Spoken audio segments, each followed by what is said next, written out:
आज की इस वीडियो को बिल्कुल लास्ट तक देखना, क्योंकि आज की इस वीडियो में हम देखने वाले हैं बायोलॉजी क्लास 11th का हाफ ईयरली एग्ज़ाम 2023-24 का पेपर। बिल्कुल लेटेस्ट ये पेपर है, इसी के अकॉर्डिंग अपनी तैयारी करना। यूपी बोर्ड का ये पेपर है, लेकिन Bihar board, MP board, Jharkhand board, Uttarakhand board, Rajasthan, Haryana, Gujarat board सभी के लिए इम्पॉर्टेंट है बच्चों। तो इसको लास्ट तक ज़रूर देखना।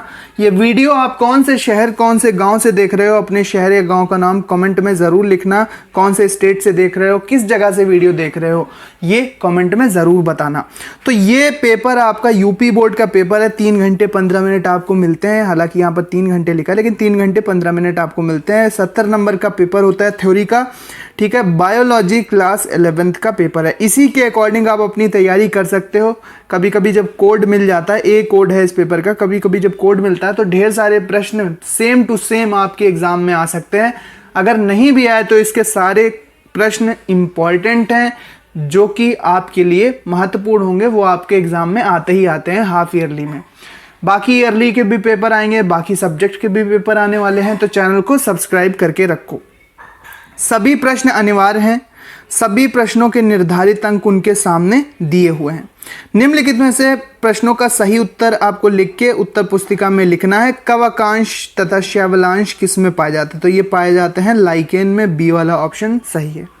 राइबोसोम की 2 सब यूनिट्स के जोड़ने में Mg2 पॉजिटिव की सांद्रता की आवश्यकता होती है। कितनी सांद्रता की आवश्यकता होती है, ये आपको बताना है। 4 ऑप्शन दिए हैं।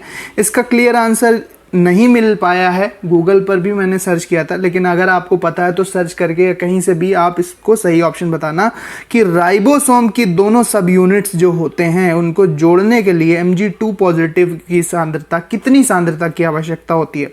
0.001 मोलर, 0.01 मोलर, 0.01 मोलर या 0.0001। ठीक है। अगला है, निम्नलिखित में से कौन सी कोशिका विभाजन के लिए आवश्यक है? तो सेंट्रियोल कोशिका विभाजन के लिए आवश्यक अंग होता है। निम्नलिखित में से कौन सा एक विषहीन सर्प है? मतलब जिसमें विष, जिसमें जहर नहीं पाया जाता, वो कौन सा सांप है? तो अजगर एक ऐसा सांप है जिसमें विष नहीं पाया जाता। बाकी कोबरा, वाइपर और क्रेट में जहर यानी विष पाया जाता है। हिस्टोरिया प्लांटेरम के जो पुस्तक है उसके लेखक कौन है? तो इसके लेखक थियोफेस्टस हैं। ये 1 नंबर का प्रश्न है। एक नंबर के प्रश्न आपको अब पूछे जाएंगे यहाँ पर क्वेश्चन नंबर 2 में। कोशिका विभाजन का समंदन कैसे किया जा सकता है? यानी कि कोशिका विभाजन जो होता है उसको धीमा कैसे किया जा सकता है, समंदन कैसे किया जा सकता है? 1, 2 लाइन, 3 लाइन में आप इसका उत्तर लिखेंगे, क्योंकि ये सिर्फ 1 नंबर का प्रश्न है। पॉलीपेप्टाइड श्रृंखला के प्रारंभ और अंतिम छोर को क्या कहते हैं? पॉलीपेप्टाइड श्रृंखला के प्रारंभ और अंतिम छोर को क्या कहते हैं? नेक्स्ट है हमारे पास, एक पौधे का नाम लिखिए जिसमें द्विआकारिकी हरित लवक पाए जाते हैं। एक ऐसे पौधे का नाम लिखना है आपको जिसमें द्विआकारिकी हरित लवक यानी क्लोरोप्लास्ट पाए जाते हैं। देखो बस यहाँ पर एक आपको उसका नाम लिख देना है, 1 नंबर मिल जाएगा। श्वेत रुधिराणु मतलब WBC में सबसे अधिक संख्या कौन सी कोशिकाओं की होती है? कौन सी कोशिकाओं की होती है सबसे अधिक संख्या? तो सबसे अधिक संख्या होती है न्यूट्रोफिल्स की।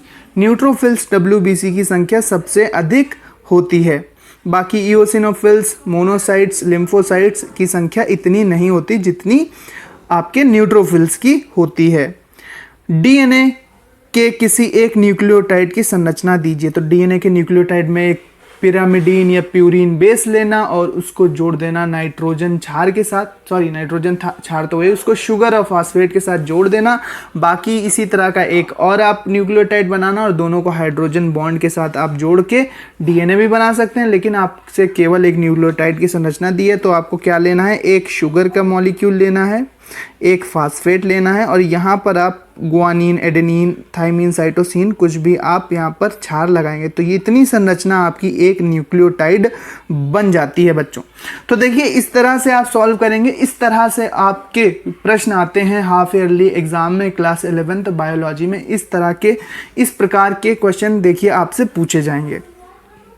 अगला है, एक पौधे की मूलाग्र कोशिकाओं में गुणसूत्रों की संख्या 14 है, उस पौधे की निम्न संरचनाओं में गुणसूत्रों की संख्या क्या होगी? तना में क्या होगी? डबल हो जाएगी, पत्ती में डबल हो जाएगी, ठीक है, परागकण में सिंगल हो जाएगी, ठीक, परागकण में कितनी हो जाएगी? ये 7 रह जाएगी, भ्रूणपोष में भी 7 रहना चाहिए, ठीक है। तो यहाँ पर ये आपसे प्रश्न पूछा गया है। अब चलते हैं नेक्स्ट पेज पर, देखते हैं कि कौन से प्रश्न और पूछे गए हैं बच्चों।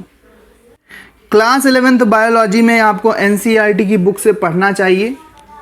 कोशिका सिद्धांत पर टिप्पणी लिखना है। तो श्लाइडेन और शॉन ने ये सिद्धांत दिया था, जिसमें बताया था उन्होंने कि जो जीवित संरचनाएं होती हैं वो कोशिका से मिलती हैं। हृदय में पाए जाने वाले ऊतक की क्या विशेषता होती है? पहली बात तो ये थकते नहीं हैं, और ये किस प्रकार की पेशी होती हैं? रेखित पेशी, अरेखित पेशी, ऐच्छिक पेशी, अनैच्छिक पेशी। तो ये एक तरह से अनैच्छिक पेशी होती हैं, ये धड़कती रहती हैं, ये दिल स्पंदन करता ही रहता है।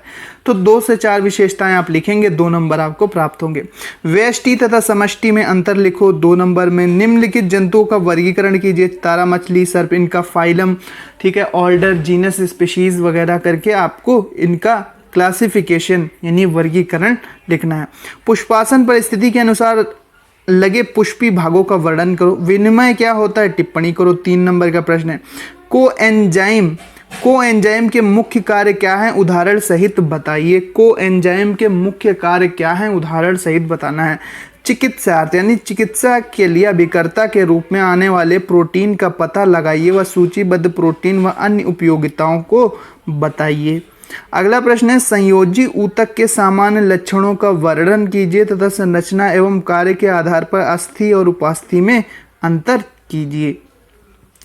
साइकस की कोलेरॉइड जड़ की अनुप्रस्थ काट का चित्र बनाइए। तो देखिए यहाँ पर आपसे एक डायग्राम पूछा गया, किसका? साइकस की जो कोलेरॉइड रूट होती है उसका आप टीएस यानी कि ट्रांसवर्स सेक्शन का चित्र बनाएंगे। मोनेरा और प्रोटिस्टा के जीवधारियों में अंतर लिखे। तो मोनेरा और प्रोटिस्टा में अंतर पहले ही चैप्टर में ये मिलेगा। चैनल को सब्सक्राइब कर लो, बाकी सब्जेक्ट के भी पेपर आपको यहाँ पर मिलते रहेंगे। क्लास 9 से लेकर 12 तक प्री बोर्ड, बोर्ड और half yearly exam, yearly exam सभी के यहाँ पर पेपर मिलते हैं, ठीक है। Model paper, question paper, important question और पढ़ने के लिए ढेर सारी ट्रिक्स आपको मिलती हैं।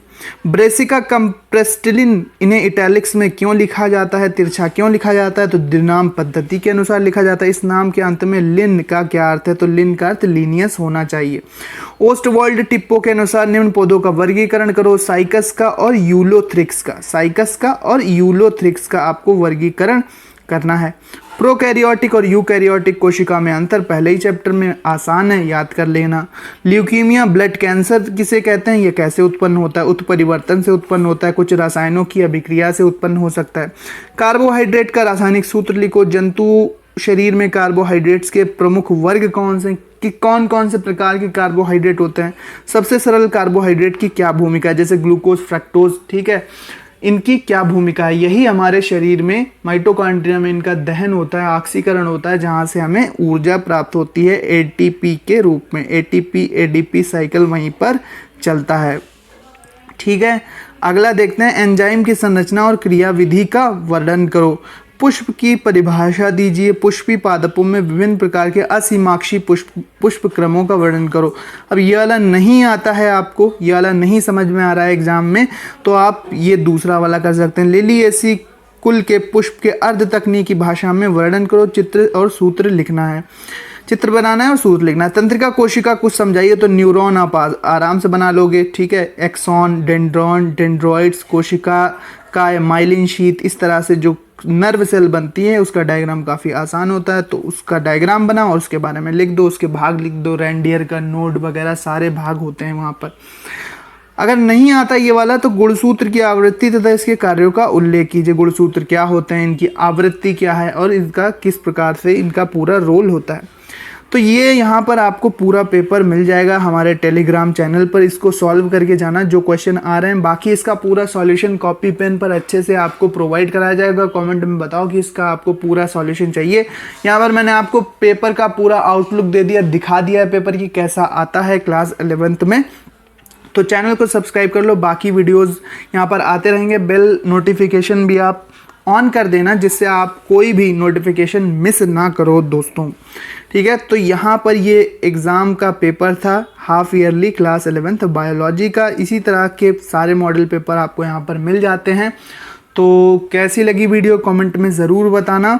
साथ ही साथ बाकी मॉडल पेपर अलग अलग सेट के अलग अलग कोड के मॉडल पेपर यहाँ पर आते रहेंगे, तो उनको ज़रूर सॉल्व करके जाना। 100% यही आएगा ये नहीं होता है बच्चों। आप कहते हो कि क्या यही आएगा या यही आएगा, ऐसा नहीं होता। लेकिन सारे प्रश्न इंपॉर्टेंट हैं जो कि परीक्षा के लायक हैं, परीक्षा में आ सकते हैं।